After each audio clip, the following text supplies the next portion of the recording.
The day my daughter-in-law locked me out of my own home, she looked me in the eye and said, "This house is mine now." I stood on the porch with my hands shaking, staring at the door I had opened for family dinners, birthdays, and Christmas mornings. She had changed the locks and thrown me out of the house my late husband and I built together. But what she didn't know was that my husband had left behind a secret condition in his will that would soon turn her pride into humiliation. Before I tell you how it all unfolded, make sure to subscribe to the channel and let me know in the comments where you're watching from. My name is Margaret Hayes. I am 62 years old, and until a year ago, I thought my life was stable, simple, and filled with love. My husband Richard and I spent 3 decades building our home and raising our only son, Daniel. It wasn't a mansion, but to us, it was priceless. Every corner of that house held memories. Our family photos lined the hallway. The kitchen still smelled of Richard's favorite coffee, and the backyard was where Daniel took his first steps. When Richard passed away, I was broken. Grief filled every room of the house. That's when Daniel suggested moving in with his wife, Vanessa, so I wouldn't feel alone. At first, I thought it was a blessing, my son nearby, a chance to build a closer bond with his wife, and the comfort of family around me during such a painful time. But I soon noticed small cracks in the picture I had imagined. Vanessa complained about the furniture, saying, "This place feels so old-fashioned. We need to modernize everything." She laughed at my favorite quilt on the sofa, the one Richard's mother had stitched years ago. She rolled her eyes whenever I shared stories about Richard, as if she couldn't care less. I told myself she was adjusting. I wanted so badly to keep peace in the family. I cooked meals for them, tried to include Vanessa in conversations, and treated her like the daughter I never had. But no matter what I did, she acted as though I was a burden in my own home. Still, I never imagined she would take things as far as she did. I was about to find out just how cruel her intentions really were. I will never forget the day everything changed. It was a bright afternoon, and I had gone to visit my neighbor and closest friend, Elaine, for tea. We talked about Richard, about how hard it had been to live without him, and for a little while, I felt some comfort. But when I came back home, something felt strange. My key didn't fit. I tried again, and the lock wouldn't turn. My chest tightened, and I knocked on the door. A few seconds later, Vanessa opened it, standing there in her designer dress with a smirk that sent a chill down my spine. She crossed her arms and said in a cold voice, "You don't live here anymore, Margaret. This house is mine now." I stared at her, completely stunned. "What are you talking about? This is my home. I raised Daniel here. Richard and I built this life together." Vanessa tilted her head, enjoying every word that fell from her lips. "The will gave everything to Daniel, and since I am his wife, that makes me the lady of the house. You're just in the way. It's time for you to leave." My knees nearly gave out. My heart pounded as I tried to make sense of what she was saying. I asked where Daniel was, hoping this was all some horrible misunderstanding. She shrugged and replied, "At work. But he knows, he agrees. So stop making this harder than it has to be." And with that, she slammed the door in my face. I stood there on the porch, shaking, holding onto the railing so I wouldn't fall. This was the same house where I had cooked family dinners, decorated the tree at Christmas, and nursed Daniel through his childhood fevers. Now, I was being told I didn't belong. I walked back to Elaine's in tears, my body trembling with humiliation. Elaine held me, whispering, "You can't let her do this to you." But at that moment, I felt powerless. In the days that followed, Vanessa wasted no time showing off what she thought was her victory. She changed the lock completely, refusing to give me a key. When I tried to call Daniel, he avoided my questions, saying, "Mom, just give Vanessa time. She's trying to make the house her own." His voice sounded guilty, but he didn't stand up. My own son, torn between his wife and me, let her cruelty go unchallenged. That hurt more than anything. Meanwhile, Vanessa began spending money as though it were endless. She ordered new furniture, replacing the pieces Richard and I had chosen together. She ripped out the curtains I had sewn by hand and threw away family heirlooms without asking. One afternoon, I walked past the house and saw delivery trucks unloading expensive art pieces and designer rugs. Through the window, I caught a glimpse of a cocktail party in full swing, with strangers laughing in the living room where my son had once opened birthday presents. I wanted to scream. Instead, I stood in the shadow, watching my home transform into something unrecognizable. Neighbors whispered about Vanessa's spending. They said she was draining Daniel's inheritance on luxury items and trips with her friends. While she flaunted her new lifestyle, I slept on Elaine's couch, clutching the small box of photographs and keepsakes I had managed to rescue before being thrown out. At night, when the house was quiet and Elaine had gone to bed, I sat by the window and thought about Richard. I remembered the promise he had made to me when he was sick. He had held my hand and said, "Margaret, don't ever worry. I will make sure you're always taken care of." His words echoed in my mind. I believed him, but in that moment, I felt abandoned. How could this be happening if he had promised to protect me? The more I thought about it, the more anger began to replace my sorrow. Vanessa might have thought she had won, but I knew Richard. He was a careful, thoughtful man. He would never have left me defenseless. Something inside me whispered that there had to be more to his will, some detail I was missing. With that small spark of hope, I decided to take action. I called the family lawyer, Mr. Lawson, and asked for an appointment. My voice shook as I explained what Vanessa had done, but he listened patiently. He didn't sound surprised. In fact, he told me to come to his office immediately. That night, lying awake on Elaine's sofa, I realized that my fight was only beginning. Vanessa had pushed me out of my home and humiliated me, but I wasn't going to surrender. I would find out the truth, and I would make sure she paid for the pain she had caused.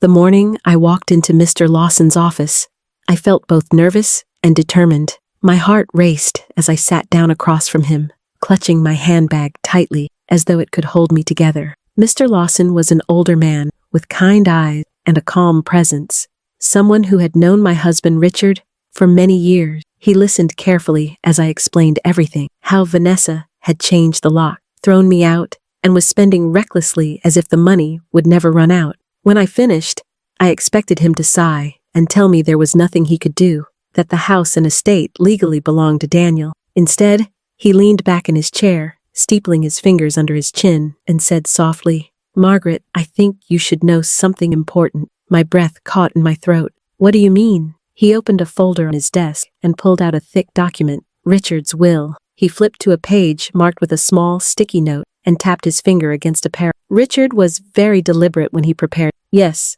the house and the majority of assets were left to Daniel, but your husband added a special clause." I leaned forward, my hands trembling as I read the word. The clause stated that the house and estate would remain under Daniel's control, only if I was allowed to live there for the rest of, free from interference, with dignity and respect. If this condition was broken, if I was ever forced out or mistreated, the ownership of the house and estate would be transferred immediately to a charitable trust Richard had created. I gasped, my eyes filling with tears. "So you're saying she can't do this to me? She can't throw me out?" Mr. Lawson nodded firmly. "That's exactly right. Richard loved you, and he wanted to protect you. He anticipated that something like this could happen. The moment Vanessa locked you out, she put everything at risk. If this goes to court, she and Daniel could lose the house, the money, and everything tied to it." For the first time since Richard's death, I felt a wave of strength surge through me. I sat back in my chair, wiping at my tears, and whispered, "He really did think of everything." Mr. Lawson smiled gently. "Yes, Margaret, he did, but now the choice is yours. You can confront them quietly, or we can move forward legally. Either way, Vanessa needs to understand that her arrogance has consequences." On my way home, I felt lighter than I had in months. The sun seemed brighter, the air fresher. Vanessa thought she had beaten me, but she had no idea the ground beneath her feet was about to collapse. I clutched my handbag tightly, whispering a thank you to Richard for being so careful, so protective, even in death. That evening, I called Daniel. My voice was steady, calmer than I expected. "Daniel," I said, "we need to talk. I want you and Vanessa to meet me at Mr. Lawson's office tomorrow. It's important." He hesitated, his voice uneasy. "Mom, what is this about?" "You'll find out soon enough," I replied. "But I promise you, it's something you both need to hear." When I hung up the phone, I felt a surge of resolve. This wasn't just about reclaiming my place in the house. It was about reclaiming my dignity, my voice, and the love Richard had left behind for me. That night, I sat by Elaine's window, staring at the stars. My mind replayed Richard's final days. I remembered how he had squeezed my hand and whispered, "You'll be okay, Margaret. You're stronger than you think." I hadn't believed him then. But now, as the truth came into focus, I realized he had been right. I wasn't just a grieving widow. I wasn't a burden or an obstacle. I was the rightful matriarch of my family, and it was time to remind Vanessa of that truth. The next morning, I dressed carefully, wearing a simple navy dress Richard had always loved on me. I wanted to walk into that office not as a victim, but as a woman ready to fight for her place. Elaine squeezed my hand before I left and said, "Show them who you are, Margaret." As I walked toward Mr. Lawson's office, I could already imagine Vanessa's smug expression turning to shock. When she realized her scheme had failed, she thought she had taken everything from me. But soon she would learn that her greed was about to cost her more than she ever imagined.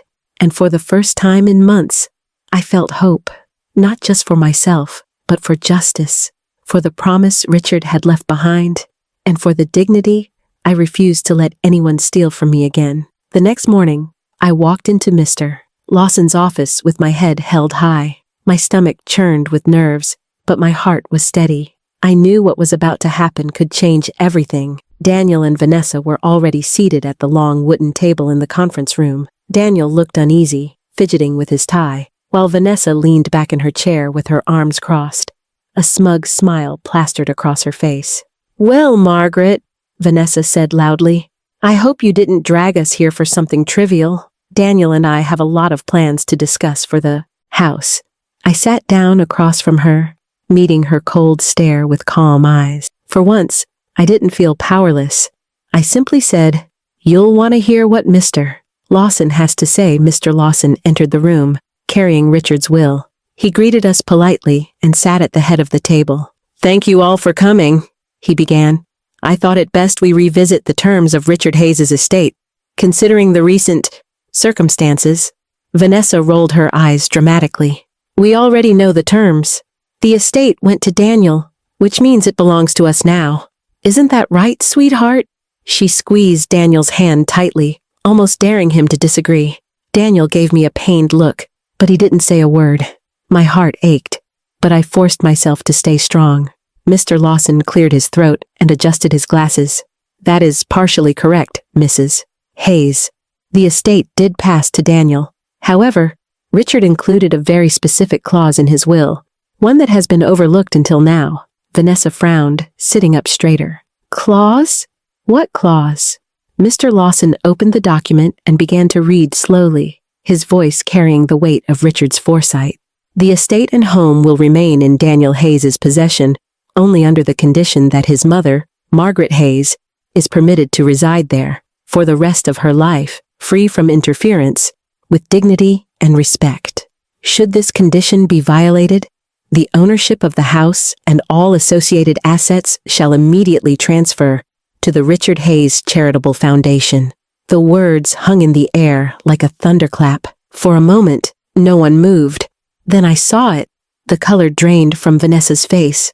Her smirk vanished, replaced by a tight, trembling line. That's ridiculous," she stammered, her voice rising. "You can't be serious." "He wouldn't do that." Mr. Lawson kept his composure. Richard anticipated potential conflict. He was very clear in his intentions. "This clause is legally binding." I turned my gaze to Vanessa, my voice steady and strong. "When you locked me out of my home, you didn't just disrespect me. You violated Richard's will. Every cruel word you spoke, every lock you changed, every party you threw while I was left outside, it all put this house and the estate at risk. You thought you were untouchable, but Richard protected me. And now, your actions may cost you everything." Vanessa's hands shook as she slammed them on the table. "Daniel, say something! Tell them this isn't true! This is our house! You're the heir!" For the first time, Daniel looked directly at me, his eyes filled with guilt and shame. "I didn't know, Mom," he whispered. "I swear I didn't know about this clause." He turned toward Vanessa, his voice trembling with anger. "And you said this was settled. You said Mom had no place here." Vanessa's face twisted in desperation. I was only trying to give us a better life. Don't you see? She was holding us back with her old-fashioned ways. This house needed change. Daniel's voice grew louder, breaking with emotion. She's my mother. This is her home. You humiliated her, treated her like she was nothing. And now, we're about to lose everything because of your greed. Vanessa's mouth opened and closed, but no words came out. She looked trapped, cornered by her own arrogance. Mr. Lawson closed the will and said firmly, It's very simple. Either Margaret returns to her rightful place in the home, treated with respect, or the estate reverts to the foundation. There is no middle ground. I sat silently, watching the scene unfold. My heart was pounding, but this time, it wasn't from fear. It was from the overwhelming satisfaction of justice being revealed. Richard had spoken for me, even from beyond the grave. Vanessa finally slumped back in her chair, her face pale and her eyes darting nervously. For the first time, she had nothing to say. The power she had flaunted so proudly slipped from her grasp in an instant. Daniel reached across the table, taking my hand. His eyes filled with tears as he whispered, I'm so sorry, Mom. I should have stood up for you sooner. I squeezed his hand gently. It's not too late, Daniel. What matters now is that you see the truth. For the first time in months, I felt like myself again. I was no longer the widow standing helplessly on a porch while my daughter-in-law shut the door in my face. I was Margaret Hayes, wife of Richard, mother of Daniel, and the woman who still belonged in the home she had built with. The tables had turned, and the victory wasn't just mine, it was Richard's too. His love and foresight had given me the strength to rise, and it had left Vanessa trembling in silence, her arrogance stripped away. When we left Mr. Lawson's office that day, I felt as though a great weight had been lifted off my chest. For weeks, I had carried the pain of betrayal, humiliation, and fear that I would lose not only my home, but also my dignity. Now, for the first time in a long while, I felt safe. Richard had kept his promise to protect me, even after his death. Daniel walked beside me in silence, his shoulders hunched, his face pale with shame. Finally, as we reached the parking lot, he turned to me. His voice was quiet, almost broken. Mom, I don't know how to make this right. I should have defended you. I should have never let Vanessa treat you the way she did. I placed my hand gently on his arm. Daniel, you're my son. I know you were torn. I know you loved your father and wanted to honor his memory in your own way. But remember this, family means standing up for each other, even when it's hard. I forgive you. What matters now is what you do, moving forward. Tears welled in his eyes, and he hugged me tightly. For a moment, I felt like I had my little boy back. The one who used to run to me for comfort when he scraped his knees. When we arrived back at the house later that evening, Vanessa was waiting. She stood by the door, arms crossed, her expression sour and defeated. There was no smug smile this time, no air of superiority. She looked like a child caught in a lie, her confidence shattered. I walked past her without a word and stepped into my home. The smell of new paint and expensive perfumes lingered in the air, but beneath it, I could still feel the heartbeat of the house Richard and I had built together. I touched the banister of the staircase, running my hand along the wood Richard had polished so many times. It felt like reclaiming a part of my soul. That night, I sat in the living room with Daniel. The new furniture Vanessa had ordered looked sleek and expensive, but it felt cold, lifeless. Daniel sighed and said, "This doesn't feel like home anymore, does it?" I shook my head. Home isn't about how much money you spend. It's about love, respect, and memories. That's what your father and I built here. That's what Vanessa could never understand. As if on cue, Vanessa stormed in, her voice sharp. So what now? Am I supposed to just bow down to her? Live under her rules? Daniel stood up, his tone firm for the first time. No, Vanessa. You're supposed to show respect. This isn't your house. It never was. It's Mom's home, and she has every right to be here. If you can't accept that, then maybe you don't belong here. The room went silent. Vanessa looked at him in disbelief, as though she couldn't comprehend that Daniel had finally chosen me over her. Her lips trembled, but no words came out. She stormed upstairs, leaving Daniel and me in the quiet living room. In the days that followed, things changed. Vanessa became distant, sulking in her room or leaving for long stretches of time. The energy she once poured into redecorating and flaunting her wealth seemed to evaporate. Daniel, meanwhile, spent more time with me. We cooked meals together, just like we used to. We shared stories about Richard, laughed, and even cried together. Slowly, the bond between us began to heal. One evening, I stood in the backyard, watching the sunset. The garden was overgrown, neglected since Richard's passing, but the roses he had planted years ago were still there, blooming despite everything. I smiled to myself, realizing how symbolic it was. Love, when planted deeply, survives even the hardest storms. As I breathed in the cool evening air, I thought about everything that had happened. Vanessa's greed had nearly torn our family apart, but in the end, Richard's wisdom and love brought justice. He had taught me one final lesson. True security doesn't come from money or possessions, but from the values we live by and the love we leave behind. Vanessa eventually moved out.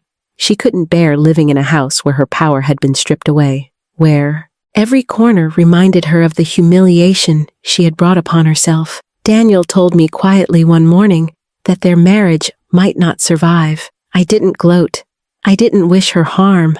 I only hoped she would learn what she had failed to see, that greed destroys, but respect builds. Now, when I walk through my home, I no longer feel sadness. I feel peace. I sit in my favorite chair with Richard's quilt draped over my shoulders, the same quilt Vanessa once mocked, and I know I am exactly where I belong. My story is a reminder that strength can be hidden deep inside us, waiting for the moment we need it most. It's a reminder that love, real, enduring love, can protect us even when we think all hope is gone. So, if you've ever felt powerless, if you've ever been pushed aside or disrespected, remember my story. Justice has a way of finding its path, and dignity is something no one can truly take from you. And before you go, don't forget to subscribe to my channel for more stories like this, and tell me in the comments where you're watching from. I'd love to know.